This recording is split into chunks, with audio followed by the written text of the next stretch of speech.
L'Afrique de l'Ouest importe pour plus de 1,5 milliard d'euros de riz chaque année. Ici, sur le port de Dakar, 80% de la consommation des Sénégalais arrive d'Asie et d'Amérique du Sud. Pourtant, même s'il est généralement de moins bonne qualité, le riz local est beaucoup moins cher.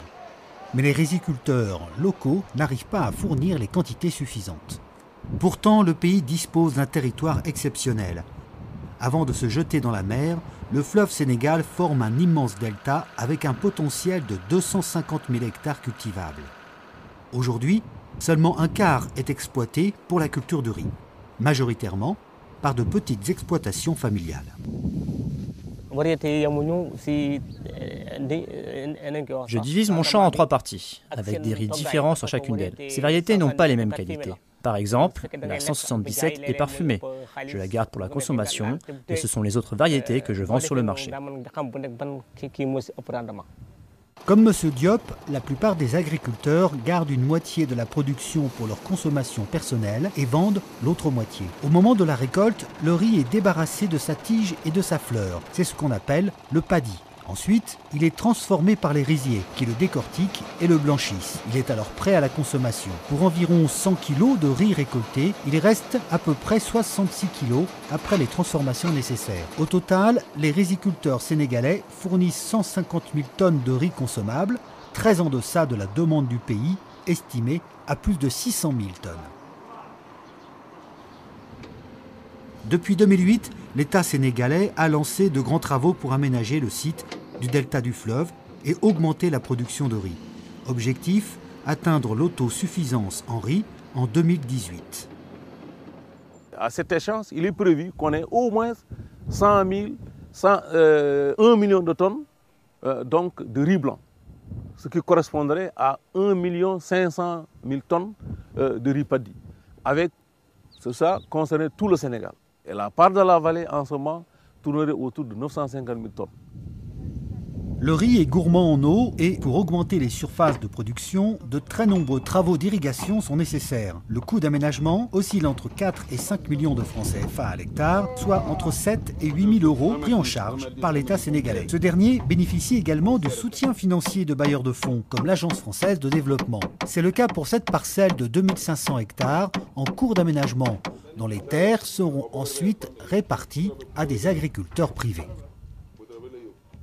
On a fait des lots de 5, 10, 25, 50 hectares qui vont être attribués après une procédure compétitive à des demandeurs de parcelles, donc qui vont être jugés en fonction de leur capacité à devenir ces agriculteurs privés et qui développent leur activité et dans des conditions économiques très rentables.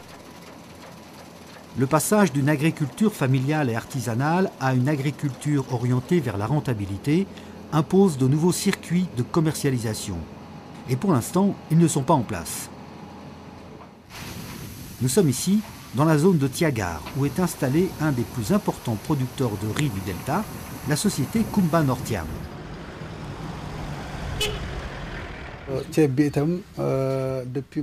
Ici, ce sont les récoltes du mois de juin et juillet.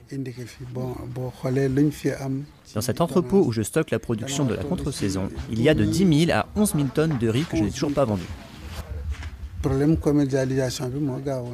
C'est le problème de la commercialisation. Le riz est prêt à être vendu, mais je n'écoute pas la marchandise.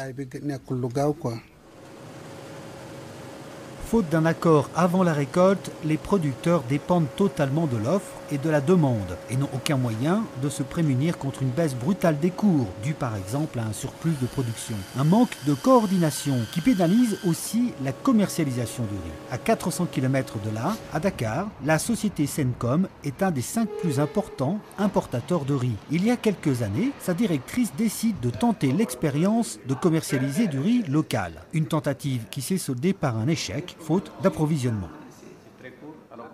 On s'était inscrit dans la qualité. Donc l'usine, on lui avait fixé des normes pour cette riz.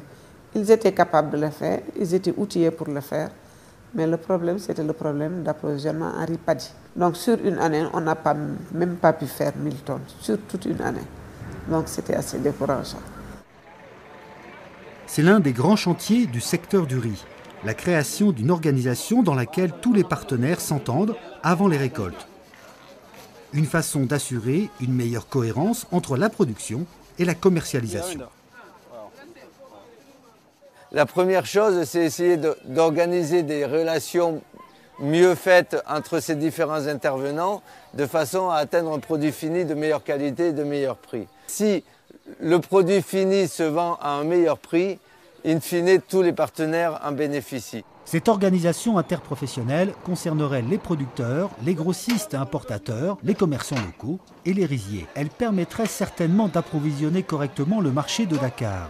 Là, sur les étals, il pourrait concurrencer le riz asiatique. Et ce sont les ménagères sénégalaises qui trancheront entre les deux. C'est de l'importé, c'est du bon riz. À chaque fois, j'en prends pour moi et mes parents. Oui, c'est vrai que beaucoup de gens achètent le riz importé. Mais pour moi, le local est moins cher et meilleur. Avant, je ne consommais que du riz importé. Mais maintenant, je prends du riz local uniquement. Je le trouve meilleur et surtout, on dit qu'il est bon contre le diabète. Parce qu'il a moins de sucre que le riz importé. La filière sénégalaise du riz est à l'aube d'une nouvelle ère avec de nouveaux aménagements, des variétés de meilleure qualité et une interprofession organisée. Mais ces mesures ont un coût et cela pourrait avoir un impact sur le prix du riz sur les marchés. Les acteurs de la filière devront alors s'entendre pour rester concurrentiels face au riz asiatique. À défaut, c'est l'ensemble du secteur qui pourrait être menacé.